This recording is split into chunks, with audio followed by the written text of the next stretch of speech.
PT Angkasa Pura I menyiapkan posko penjagaan dan pemeriksaan terhadap penumpang di Yogyakarta International Airport Temon Kulon Progo. Hal itu dilakukan untuk mendukung kebijakan pemerintah, dalam hal ini Menteri Perhubungan, yang menyatakan seluruh moda transportasi kembali beroperasi mulai Kamis 7 Mei dengan pembatasan kriteria penumpang. PT SJM YIA PT Angkasa Pura I Agus Pandu Purnama mengatakan, posko penjagaan YIA dilengkapi dengan protokol kesehatan sesuai Permen Hub Nomor 18 Tahun 2020 tentang pengendalian transportasi dalam rangka pencegahan penyebaran COVID-19 dan Permen Hub Nomor 25 Tahun 2020 tentang pengendalian transportasi selama masa mudik Idul Fitri 1441 Hijriah dalam rangka pencegahan penyebaran COVID-19. Dijelaskan, Menteri Perhubungan RI dalam rapat kerja dengan Komisi 5 DPR RI secara virtual pada Rabu 6 Mei menyatakan bahwa seluruh moda transportasi akan kembali beroperasi mulai Kamis 7 Mei dengan pembatasan kriteria penumpang. Hal tersebut kemudian diiringi dengan keluarnya Surat Edaran Gugus Tugas Percepatan Penanganan COVID-19 sebagai pelengkap aturan pembatasan sosial berskala besar (PSBB) dan pengaturan terkait pengendalian transportasi selama bulan Ramadan dan Idul Fitri 1441 Hijriah dalam rangka pencegahan penyebaran COVID-19.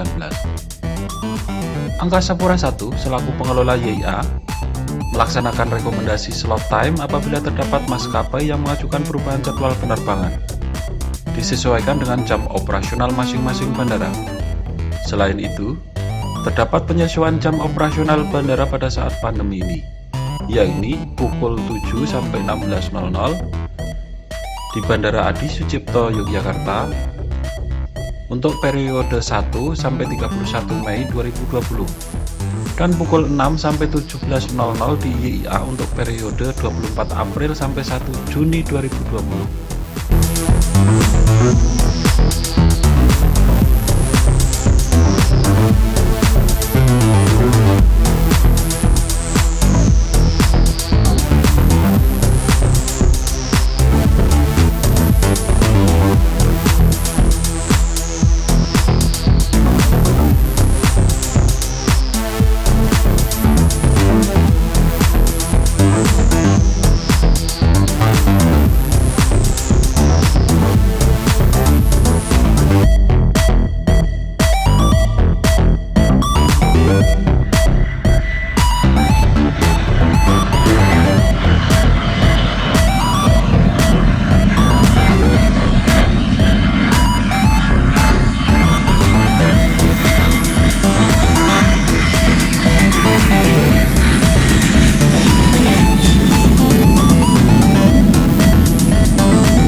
Jadi sebetulnya kalau untuk kami ya PT Angkasa Pura I khususnya Bandara Adi Sucipto maupun YIA ini sudah ada acuannya, yaitu Peraturan Menteri baik nomor 18 maupun nomor 25 terkait pengendalian transportasi udara pada masa mudik. Ya, di situ sudah dijelaskan bahwa beberapa kriteria penerbangan, baik itu penerbangan khusus, kemudian penerbangan kargo, ada juga penerbangan untuk repatriasi, maupun penerbangan lain yang mendapatkan izin dari Direktur Jenderal Perhubungan Udara. Nah, terkait hal tersebut memang kami juga kemarin sudah menerima surat edaran dari Menteri, yaitu nomornya nomor 31 tentang pengaturan penyelenggaraan transportasi, yang di dalamnya juga kami diperintahkan untuk membuat posko penjagaan dan pemeriksaan calon penumpang ya. Jadi terkait dengan posko ini, maka memang kami sejak tanggal 8 ini di 2 bandara sudah kami laksanakan ya posko ini. Artinya bahwa seluruh penumpang ya yang akan menggunakan bandara kami ini akan menggunakan protokol kesehatan, yaitu sesuai dengan surat edaran dari Menteri Kesehatan. Nomornya adalah SEHK 0201 ya. Kemudian juga kami mendapatkan surat edaran dari Satuan Tugas ataupun Gugus Tugas Percepatan Penanganan COVID-19. Nah, ini ada 3 kriteria calon penumpang. Yang pertama adalah mereka yang mewakili lembaga pemerintah atau swasta. Kemudian mereka yang berobat, ya. Kemudian ada keluarganya yang sakit keras ataupun meninggal, sehingga ini juga mendapatkan izin. Kemudian juga yang terakhir adalah terkait dengan repatriasi atau pemulangan, baik itu WNI, kemudian pelajar atau orang yang dalam istilahnya kebutuhan khusus yang mendapatkan izin dari pemerintah. Nah, terkait dengan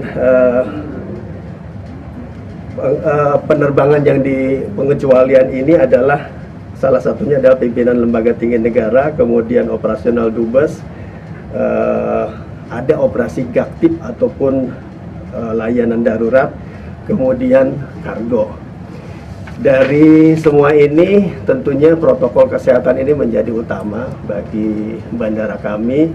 Jadi seluruhnya akan diperiksa oleh tim kami, yaitu yang tadi posko itu, yang terdiri dari KKP, kemudian dari Angkasa Pura sendiri, kemudian dari TNI, Polri, BP3 TKI, kemudian ditambah dengan gugus tugas di daerah Kulon Progo.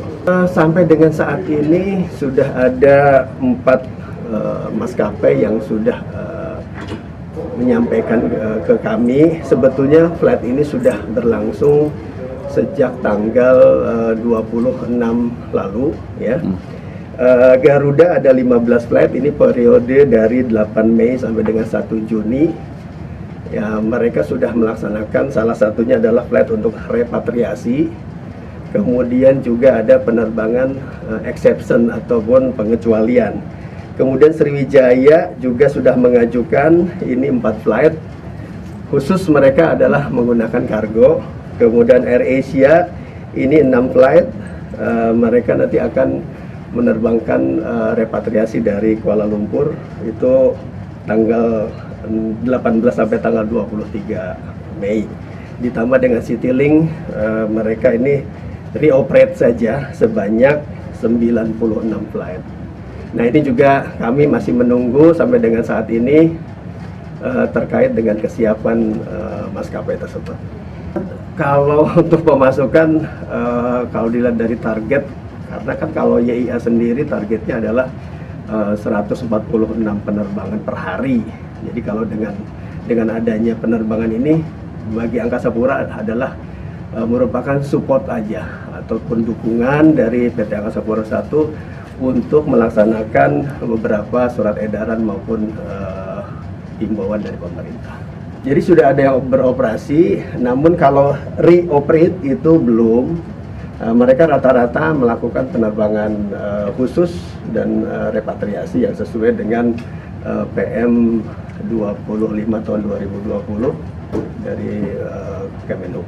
Jadi kalau misalkan penumpang yang tidak ada pada saat pemeriksaan ini kan mereka dibagi ya, yang tadi itu tiga kategori, baik itu dari pejabat pemerintah, TNI, Polri, kemudian ada orang perorangan yang punya kepentingan untuk bepergian karena keluarganya sakit keras, meninggal, atau orang tersebut berobat ke tempat lain.